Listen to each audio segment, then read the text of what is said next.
આપણે સહેજ નાના મોટા ખોખા, ડ્રેસિંગ પેપર તથા એક ચપ્પુ જોઈશે. પિનહોલ કેમેરા વડે વસ્તુના પ્રતિબિંબ જોવા.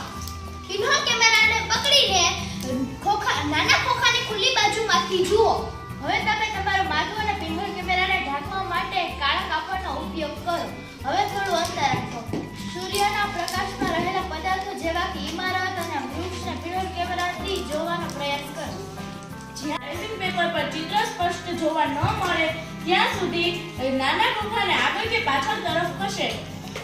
આધારિત પદાર્થમાં અમે આમાં ટ્રેસિંગ પેપર, ઇરેઝર, ફૂટપટ્ટી, બુક, પેન્સિલ, બોલપેન, પાટી લખવાનું પેન, બોલપેન અને કાગળ લીધો છે. બુકને આપણે આમ રાખીએ તો પડછાયો આપણા આંખમાં રહેતો નથી. ઘણીવાર વસ્તુના પડછાયા જોઈએ તો તેના આકાર વિશે જાણી શકાય છે. આ પ્રવૃત્તિમાં આપણે પારદર્શક પદાર્થની જરૂર પડશે, જેમ કે અમે 5 પારદર્શક પદાર્થ લીધા છે, જેમ કે બોટલ, તાળું, નોટબુક, વિજ્ઞાનની બુક અને બુક લીધી છે.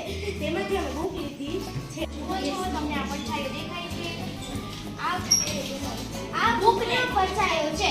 બુકને જમીનથી સહેજ ઉપર સૂર્યપ્રકાશમાં રાખો. તમે જુઓ છો જમીન ઉપર જોવા મળતો તેનો પડછાયો છે.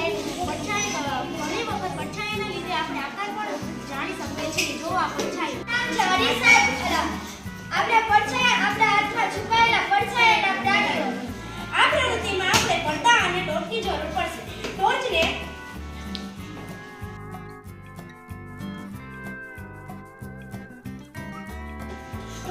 જમીનથી સહેજ ઉપર રાખો અને તમારા મિત્રના ચહેરા ઉપર રાખો, જેથી તમારા મિત્રનો ચહેરો દેખાઈ શકાય. તમે જુઓ છો અમારા મિત્રનો ચહેરો દેખાય છે.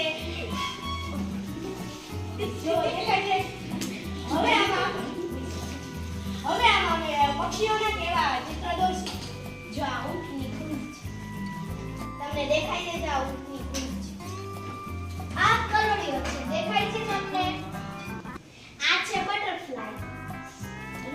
આ છે હરણ. આ છે બતક.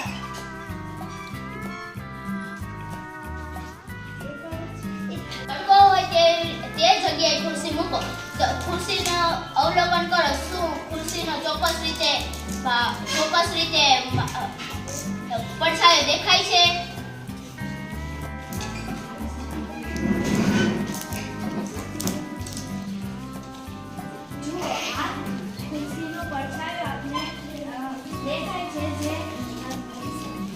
જે ચોક્કસ રીતે દેખાઈ શકતો નથી, દેખાતા નથી. એક નાનું આપણે ખોખું લીધું છે. તે ખોખાને છે. અમારી આ પ્રવૃત્તિનું નામ થોડે દૂરથી પાઇપ મારફતે અવલોકન છે. આ પ્રવૃત્તિ કરવા માટે આપણે એક સીધો પાઇપ અને એક વાંકો પાઇપ અને મીણબત્તીની જરૂર પડશે. આપણે સીધો પાઇપ લેશી અને સીધા પાઇપની અંદરથી જોશી. જો મીણબત્તીની જ્યોત મીણબત્તીને જોતી વખતે જુઓ પાઇપને થોડો વાંકો વાળો. હવે તમને મીણબત્તીની જ્યોત કે તેનો પડછાયો દેખાઈ શકાતો નથી. આ બાબત એ દર્શાવે છે કે પ્રકાશ સીધી રેખામાં ગતિ કરે છે. તેથી જ્યારે અપારદર્શક તેને અવરોધે છે ત્યારે પડછાયો રચાય છે.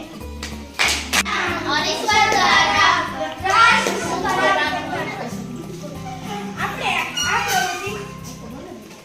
પ્રવૃત્તિમાં આપણે એક અરીસો અને એક ટોર્ચ લેશું. એક છોકરીને અરીસો લઈ એક ખૂણે ઊભું રહેવાનું કહેશે અને બીજી છોકરીને ટોર્ચ લઈ ઊભું રહેવાનું કહેશે. આંગળીઓથી થોડી દૂર રાખીને સરખી રીતે પકડો. તમે જુઓ છો તેનો પડછાયો તેનો પ્રકાશ પડે છે. ટોર્ચને એવી રીતે પકડો કે જેથી તેના આંગળા થોડા દૂર હોવા જોઈએ, તેથી તે સરખો પ્રકાશ મળશે. પ્રકાશનું પરાવર્તન થાય છે. તમારા મિત્રને એક અરીસા તરફ એક કિરણ પૂજન રાખવાનું કહો. તેમાં પડછાયો ચંદો પડે છે કે નહીં તે જુઓ. તેનો ચંદો દેખાય છે. જોવો પડદામાં બીજા સ્થાને કિરણ પૂજન કરી શકે. જો તમે જુઓ છો ને ચંદો પડે છે.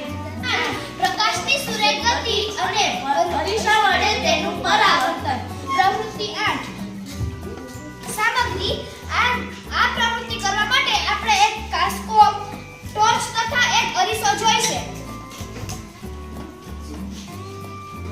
કાસ્કાના દાંતામાંથી પસાર થતા પ્રકાશના કિરણો અને અરીસા વડે પ્રકાશના થતા કિરણો તે આડી ઊભી રેખા દર્શાવે છે જુઓ છો તમે આ તેની બહાર દેખાય છે નિર્ણય પ્રકાશની સ્નાયુ ગતિ અને અરીસા વડે તેનો પરાવર્તન થવાની ક્રિયા વિશે આપણને ખ્યાલ આવે છે વર્તન થાય છે ટોર્ચનો પ્રકાશ અરીસાના દાંતિયામાંથી પસાર થાય અને અરીસામાં જાય